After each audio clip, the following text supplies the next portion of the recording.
ভাতকেৰেলা লাগিছে কিন্তু হিচাপতকৈ কমকৈ লাগিছে বা সৰু সৰু হৈ থাকোঁতে পকি গৈছে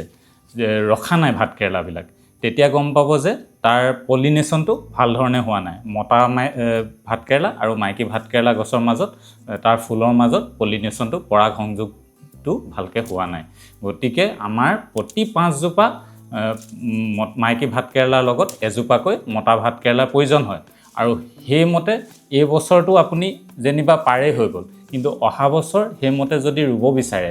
এতিয়াই আপোনালোকে সেই মতা ভাতকেৰেলা গছজোপা চিনি থ'ব লাগিব তাত চিন দি ৰাখিব লাগিব যাতে গছজোপা মৰাৰ পিছত আপোনালোকে সেই আলুটো উলিয়াই আনি অহা বছৰ হিচাপত ৰুব পাৰে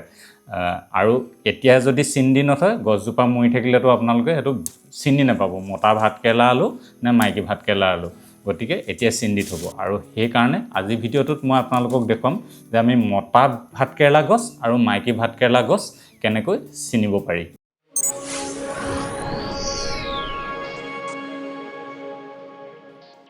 এতিয়া এইজোপা হৈ গ'ল মাইকী ভাতকেৰেলা গছ আমি কেনেকৈ চিনি পাওঁ এই ফুলপাহৰ তলত এই কলিটো লাগি আছে ধৰি লওক এই ভাতকেৰেলা যিটো হৈছে এই ফুলপাহৰ তলত এটা সৰু ভাতকেৰেলা দেখা পাব এই ফুলপাহ মতা ভাতকেৰেলা ফুলো প্ৰায় একেই মাইকী ভাতকেৰেলা ফুলৰো একেই দেখিবলৈ কিন্তু এটা বস্তুতে চিনি পায়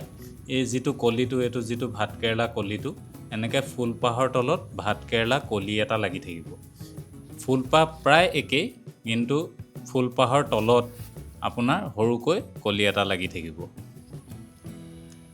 সেইটোতে গম পাব যে এইটো এটা মাইকী ভাতকেৰেলা ফুলৰ গছ আৰু ইয়াত ভাতকেৰেলা লাগি আছে এইটো দেখিছে আৰু এইজোপা হৈ গ'ল মতা ভাতকেৰেলা ইয়াত আপোনালোকে দেখিব পাইছে এইটো এটা ফুলৰ কলি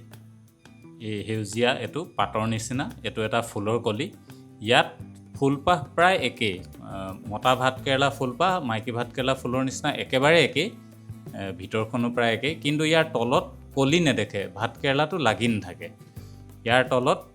পাতখিলাহে থাকে যিখিলা পাতৰ পৰা ফুলপাহ ওলাই আহে কিন্তু ইয়াৰ তলত ভাতকেৰেলা কলি নাথাকে গতিকে এইটোতে আপোনালোকে চিনি পাব এজোপা মতা ভাতকেৰেলা গছ বুলি আৰু এইজোপা যদি এতিয়াই চিন দি ৰাখে তেতিয়া যেতিয়া গছজোপা মৰি যাব তাৰপিছত ইয়াৰ আলুটো খান্দি ল'লে তেতিয়া সময়ত আপোনালোকে প্ৰতি 5 জোপা মাইকী ভাতকেৰেলাৰ লগত এজোপাকৈ মতা ভাতকেৰেলা ৰুই যাব পাৰিব তেতিয়া পলিনেশ্যন ভালকৈ হ'ব